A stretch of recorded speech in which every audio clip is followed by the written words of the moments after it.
احمد بن نصر خزائی رحمت اللہ علیہ بادشاہ تا جسی کم دینو مخ روار بادشاہ تنه میں جدا کا خود قرآن مجید میں تنه جدا کی دو والا ندا سر میں جدا کا خدا سر برا اللہ تعالیٰ نے قرآن میں جدا کی دو والا ندے اللہ تعالیٰ نے کلام میں جدا کی دو والا ندے دکھ ظالم بادشاہ تور روا غستاو دے عالم تے مقام اقونے والا احمد بن نصر خزائی رحمہ اللہ دا حق گایا عظیم سپا سلار والار دے ظالم تور راتا اکڑا دے عالم نے سر جدا کو سر التپریوتو تندل تپریوتا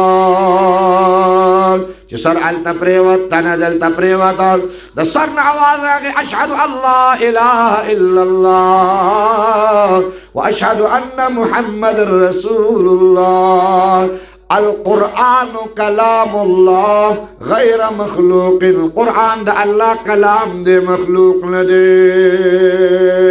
دا سر نوتا آواز رہا تندل تپرتا سرل تپروت بادشاہ جی کم دے ناس تے دا شیعو قتل نو دا بادشاہ قاضی ناس تو دا بادشاہ قاضی دا بادشاہ مولا ناس تو قاضی ابن ابی داود تے شیعو قتل سو کما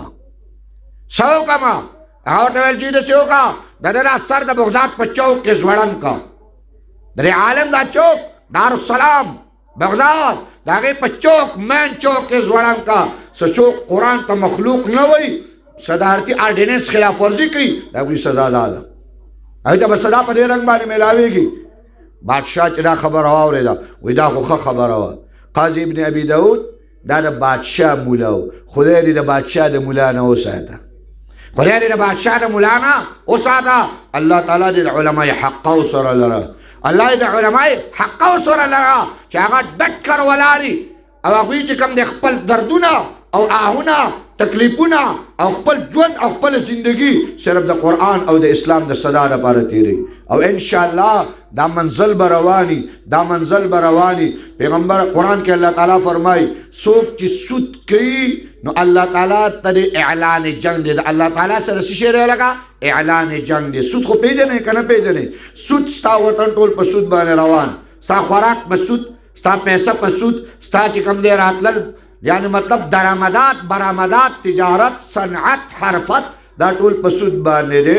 او الله وایي چې څوک سود کوي ما سره د اعلان جنگ ته تیار شي فاذنوا بحرب من الله ورسوله دا الله او د الله د رسول جنگ ته تیار شي چې څوک سود کوي نو الحمدلله د علماء ستړي دا د علماء کوشش دا دی چې دا وطن به انشاءالله تعالی علماء اکرام د سود نه پاکي انشاءالله تعالی دا وطن با اللہ دا سود نہ پاکی دا اللہ تعالیٰ دا اعلان جنگ دا لارے نبے پاکی دا پیغمبر علیہ السلام دا اعلان جنگ دا لارے نبے پاکی انشاءاللہ تعالیٰ کو چی کم عالم دا سود نہ پاکا والغواری چی کم عالم دا سود لالیر ختم والغواری چی کم عالم دا سود چی کم نے منکا والغواری کاش دا اگا علماء مؤمن کون کی جوڑ شوے کاش دا آغا علماء مون چی کم دے سپورٹران جوڑ شوے کاش دا آغا علماء سر مون محبت کے ان کی جوڑ شوے کاش دا آغا علماء پدقت سخت و درد و آہ کی والار وے چی آو دا اللہ تعالیٰ دا قرآن حکم ماتی گی دا اللہ سر خلق اعلان جنگ کی او تے ختمے دا محمد رسول اللہ سر اعلان جنگ کی او تے ختمے پیغمبر علیہ السلام فرمائی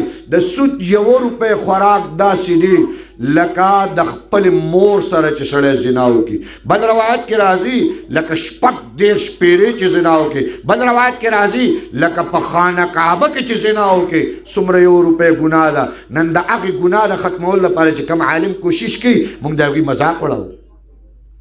آئی پر مونگ نن خنداغانے کو نن باغی پر مونگ ٹوکی کو ولی دا عالم تا پاکی دا عالم ستا معاشرہ پاکی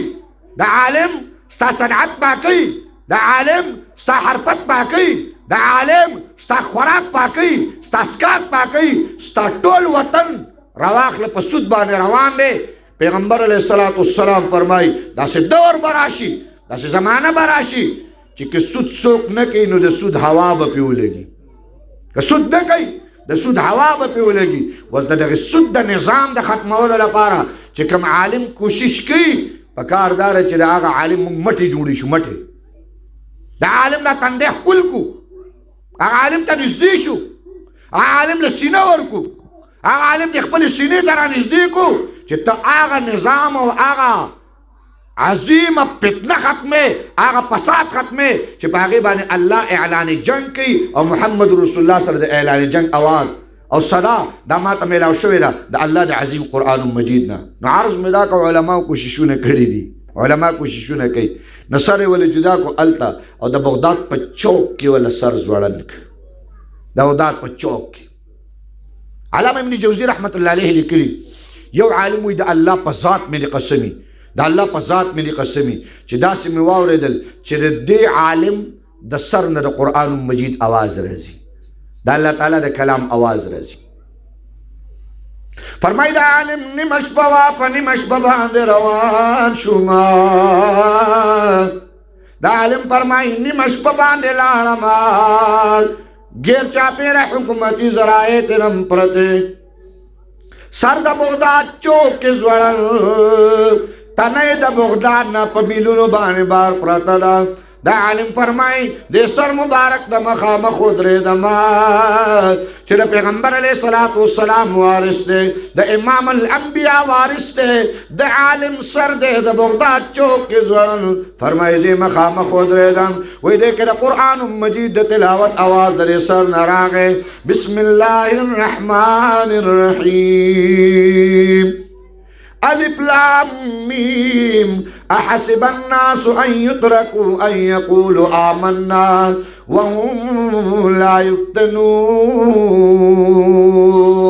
گویا آواز را تواورو، گویا پیغام را تواورو، و عالم واورا، و ملاسب واورا، و قوم و ملت واورا. جنت سے آسان نہ دے کہ تش پا مسلمان دو بانے با جنت میں لائے گی، امتحانات برازی، دردنا برازی، تکلیفنا برازی. گویا سبق را لدارا کو چه زمات تنا د سر نه جدا شوا، خو رب کائنات په امتحان باندې راته جنت را کړی دی. الله په امتحان ما ته جنت را کړی. زما د خبرې مقصد غرض ده، تنا او سر جدا شول، سر التا تنا بل ځای کې پرتا، خو چې د قرآن سره مینه وه، د قرآن سره محبت و، د قرآن سره وفا وه، د قرآن سره الفت و، نو قرآن ورسره دومره مینه وکړله چې د سر مبارک نه به هم د قرآن مجید د تلاوت اواز راتلو.